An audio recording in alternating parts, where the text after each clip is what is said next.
My name's Kenny Dial, and welcome to Season 2 of the Scuba Diving Podcast.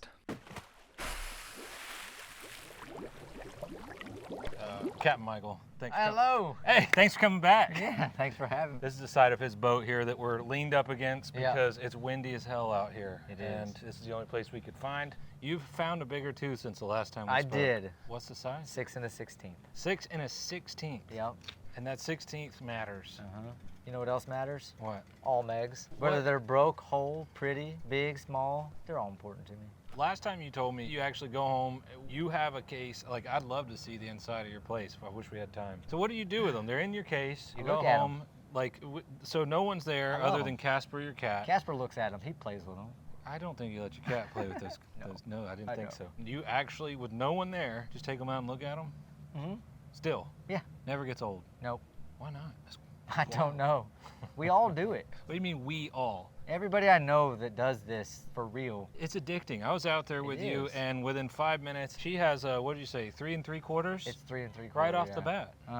Barely got the GoPro out, and she had that. Becca had already had one, and you went and found I got a little guy. Look at that. She whooped my butt today, and I'm fine with that. This one was really nice. This was just today, just a That's couple just a hours gift. ago, and you gave it to me, which was amazing. Thank you. You're by the way. welcome. That's to set the bar for next time. It's a cute little tooth. Actually, while we were setting up here, we hadn't even gotten out of the water, and I go around the corner. I was like, hey, what happened? And you were already, you had a truckload of people all hanging out asking you about those teeth. Yeah. Obviously, we're off Venice, black gold fossil charters. Well, you just heard something that is very, very common. And that's people saying, oh, I found one. And you hear about people finding teeth in the Carolinas and elsewhere, not the Venice area. What's different about those teeth? I guess Venice is most known for quality on the teeth, not necessarily quantity or size. But you do have the opportunity to get all three of those combinations, and that's when you've hit like jackpot, right?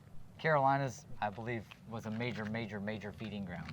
They actually went there to eat those animals. That's why they have so many more big teeth and so many more like high concentrations of the big teeth. Okay. So ours are spread out over a big part of Florida, even inland. People don't know. Dig deep enough, you hit that fossil layer, they're still there. They were here to make babies. So you're saying if you dug down under Disney World, right in the middle of Florida, 2 hours inland. Orlando, I'm trying to think. If you went I deep don't know enough? I don't know how far north it goes. So you take people out, and you've kind of gotten famous. No.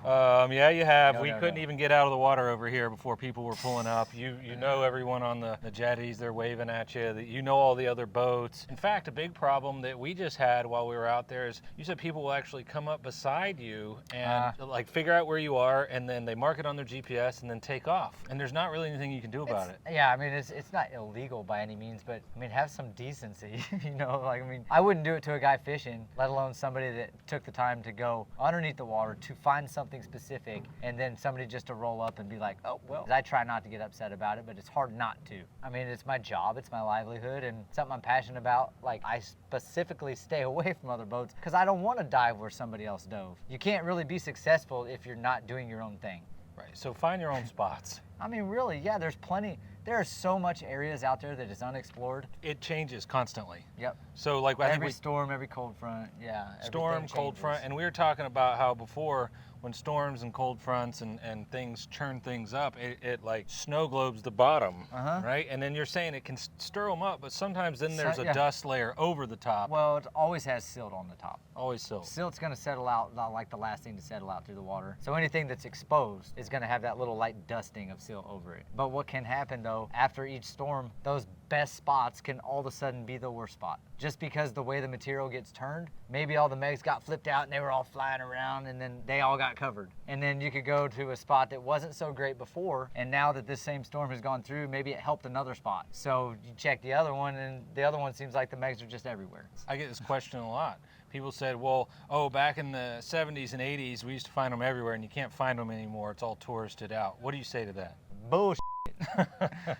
I mean, really, honestly, I was gonna say I could see a decline since I first started doing it as far as diving goes, but the more we explore and expand, you're seeing, I mean, you see stuff fizzle out. You can't go to a spot over and over and over again and expect it to keep producing teeth. But you're letting the storms re-sift it. Like, you don't feel like there's any real danger of running out anytime soon. There's only so many. I mean, in all honesty, I don't see it being possible in my lifetime Well, you invested a whole charter based on that, so I think that you're I comfortable. don't like to call it that. I like to call it my early retirement, even though I'm working harder than I've ever worked in my life. Yeah, but you enjoy it. I do. There It's you my go. passion. You find them every day, I do. by the handfuls, I mean, bagfuls. when you say Megs, yeah, I don't believe I've ever had a charter where somebody didn't come back with a Meg. Skill level definitely helps. What are the top 3 skills that you see people not doing that they could very easily do? One thing that I do notice a lot, I see your bubbles. People come back to the boat and they talk about how much ground they covered and how far they went and how far away they were, and they didn't go anywhere. They think that they Think traveled they did. like miles Oh, underwater. they think they went so far. You got to cover a lot of ground. You got to go get it. You got to go find it. Do you feel like they're just a little, Oh. little anxiety to get too far from the boat? Maybe a little, but I tell everybody in the beginning, I mean, before they even get in the water, I tell them, forget about your compass. Okay. Honest to God, I put the anchor on the starting area. You got at least 250 feet of line out. So you're starting there, and if you're actively hunting, the only way you can get too far away from the boat is if you swim one direction the entire dive. Ooh, I got another one. Let's hear it. Attitude. Attitude. Okay. That's probably the most important thing overall, because I try to tell people too, I never expect to not do good out there. However, I say expect nothing and you get more. Yeah. I truly believe that with everything. Like, I don't expect a tip. I don't expect to find 100 megs. Get what you get and you're happy. It makes everything better. Yeah. It does. But don't forget to tip your captain. So Just joking. something else that people do Yes. that you're usually having to show them or correct them after you see them diving. A lot of it is just time in the water, which is going to be learning how to read the bottom to keep you in the good stuff. If it gets super shelly, I get out. More than not, shell is, I get out of it. Too much silt is too much silt, but a little bit of silt can be sexy. A little bit of silt. I'm not kidding. I Little say bit of sexy rock. silt, clay, rubble, rock. Okay, so that's But what it's you're not looking for. not hard bottom. Where you're riding at on the bottom. Some people want to sit up way high, thinking they're gonna see so much more stuff. The way we hunt, a lot of it's super detailed. So think of this. I stay within arm's reach of the bottom. So Stay within arm's reach of the bottom. oh yeah, because I'm constantly touching everything. The official Captain Michael Nastasio tips and tricks here. This is just what works for me. That's you know? all right. Everybody can do well, their own it's thing. working. It does work. It's working. It does. So you're saying try and cover a little more ground than what most people do. Cover ground. Learn to read the bottom, Got to. and then finally stay What? within arm's length. True. But you know what would be even easier? For me to teach you underwater. I do private guided dives, and I can go over all the tips and tricks you want on the boat, but the people that have actually done the guided hunt, one time, they come back solo, successful. It works. I did have one guy, he was like 76 or 78 years old.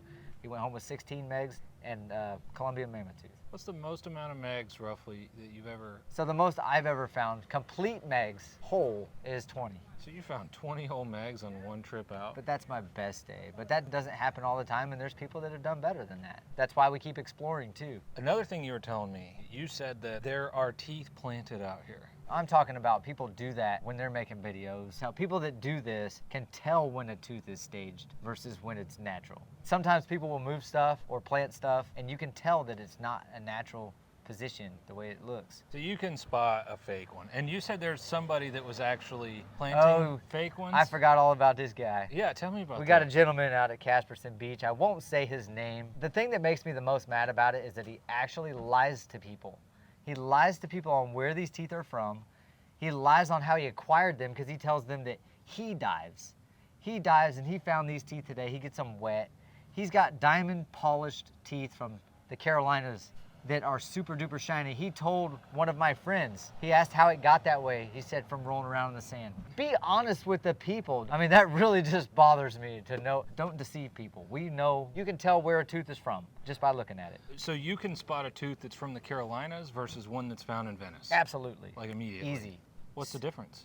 One's a Carolina tooth and one's a Venice tooth. Like our teeth here, if they are fully mineralized, generally black and gray, we have great preservation here. So you get the serrations and super shiny enamel and all that good stuff that we all dream of. Yeah. But the Carolina teeth are very distinct. The ledge teeth themselves are very distinct. They all have the same color. A tooth from the Carolinas versus one from Venice. Absolutely. And pretty quickly. Absolutely, yes. Wow. So the location can also increase the value of a tooth. What's Yes. the most valuable Venice- location? See, that's subjectable. Okay. I mean, honestly, size-wise, I'm gonna go with the phosphate mines in north central Florida. So if you actually had a tooth of say 5 or 6 inches from there, a very pristine tooth, yeah, So those are valuable. extremely. Okay. Now, you ever sifting around down there and find something you don't want to find, like something that bites or stings? Sure. Yeah. Like what? Those little leopard crabs, I don't know if that's what they're called. They look like they got the little dots. They're little, but they're like flat arms. They're weird. They'll get you? No, but I always got my hands under me and I'm touching everything and I run into things. That's a smooth object. So in my heart, oh, it's a Meg. And then it starts going, Oof. it just kind of spooks you a little. Or touching a flounder will kind of Have you get had you off something guard. genuinely hurt you down there? Stone crab. Some people have asked me to ask you, what's your fondest memory? Like, what sticks out to you? What memory really jumps out? I had a mom dolphin, a dad dolphin, and a kid dolphin keep circling me. And they were tilting their heads, and the way they were swimming, I don't know, they looked so curious, and They're just checking you out? I really liked it. I guess that stuck out the most. A lot of people ask me, while you're out looking for shark's teeth, do you ever actually see real sharks? 12 years, I've seen 12 sharks. I'd say take it as a blessing if you get to see a shark. They're there. They're there. Hey, We just don't see them. and they weren't messing with you? or Not it's at just- all. They have a bad rap. Sharks got a bad rap. Thanks, Jaws. A lot of people say, do you have to be an advanced scuba diver? Do you have to No. be, you said you barely I am even- the worst scuba diver in the world. but you're a great meg tooth hunter. Yeah. So you don't have So to be a, open water certification is all you need. oh, you only have to be a basic scuba diver. You don't have to be a good diver. You don't have to be a pro. This is easy diving. Yes. Super easy. This is one of those things that I would recommend right after certification. And it's fun. I mean, what else can you do? What can you do? You pay money that you can actually make money too. You get good at doing this, you make money every time you dive. Well, that it's addicting. It is. As soon as you It's get a down treasure there, you're hunt. like, it is. It's like finding You Easter never eggs. know what you're gonna find. The most unique thing you've ever found. I know you've found a 6 1/16 inch meg tooth. What's the Yeah. most unique? I think I brought my favorite tooth ever last time we met. It was the one with like basically a white root and had a black and gold burlette, which is the gum line, and then like a bluish, that one. The black gold. It's like my favorite tooth. We'll go with that. I Okay. love that tooth. And it's a diving tooth. That colors you generally would only get from like land. Oh, so you find different colors and styles Yes. of teeth. Okay, we got a misconception in Venice of what a Golden Beach tooth is. Okay. Golden Beach is from the water. So the landsite teeth are not Golden Beach teeth. They are Venice landsite teeth. You can still call them blonde or brown or chocolate top or whatever the color may be, but they're not Golden Beach. Golden Beach, you get it out of the water. It's a lot more rare to get that color out of the water than it is to get it on land. Can you tell the difference? Can you say that one was found in water and that one was found in land? You can smell it. Smell? You can smell it. No, you can't. Yes, you can. Really? Absolutely. You don't tell me that tooth been in the ground for millions of years isn't going to smell different than one that's in the water? So what? Does one smell like dirt and one smells like seaweed? Kinda. You can 100% tell if it's from land or not. You're serious? I swear to God. I'm gonna trust you on that one. You have to. I mean- I swear, I do not lie. I do not make that up. You can tell. Oh, I know you don't because you'll call people out. You said sometimes people exaggerate I the don't- length of their teeth. They do that too. I don't like that either. I had a customer, I love you, Denise, but she got a 4 15/16. 4 15/16. She goes, oh, that's 5. I said, no, it's not. It's almost 5. Now you said that to your own customer. Yeah. I said when I posted, I said I cannot call it 5 because it's not 5. Couldn't just kind of let that. Nope. You're definitely what I would call a purist. Honest. To Honest. a fault, my mom says. You think you'll ever get tired of this? You do this every day. You do it as kind of retirement. You've been doing it forever. You just keep getting bigger and crazier. You don't foresee yourself ever getting tired of it? Tired of the hunt itself? No, ever. Never, ever. Never gets old. No, not the hunt itself. Now, the work, day in and day out, of course. Right. Work is work. And I work harder now than I did when I had a corporate job, you know? But it's for me and it's what I love. And people really appreciate me and my trip just because they can see it come out. It's my passion. Oh, we see it. We saw it. Yeah. When we just got back. We were out there with you. Yeah, I know. But still, You do, it's that's a dinner good and a show, guys. It's not just to haul you out there, drop you off, and hurry back to the dock. I'm out there all day for you. And teeth. Teeth.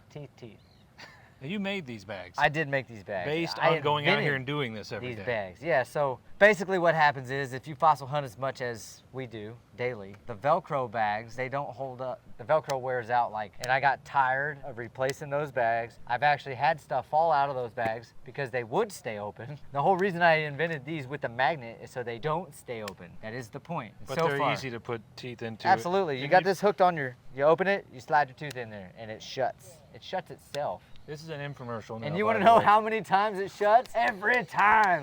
And you're not scared this will let go of that 7-inch Meg? No way. These are the ones I make every single day at my house, and I'm tired of sewing. The new ones are going to be made by a gentleman that actually went diving with me that owns a furniture store. I'm excited about it. I love them. All right, so we'll keep All an right. eye out for these bad boys. Captain Michael, thanks again, man. I know, I really did. I enjoy it. We did too. Yeah, you're fun. We had a blast. Fun, folks. Thanks for taking us out. If you're headed down to Venice and you wanna find the teeth, there's just one boat that's ready to show what's underneath. Blacko, blacko, blacko, out there.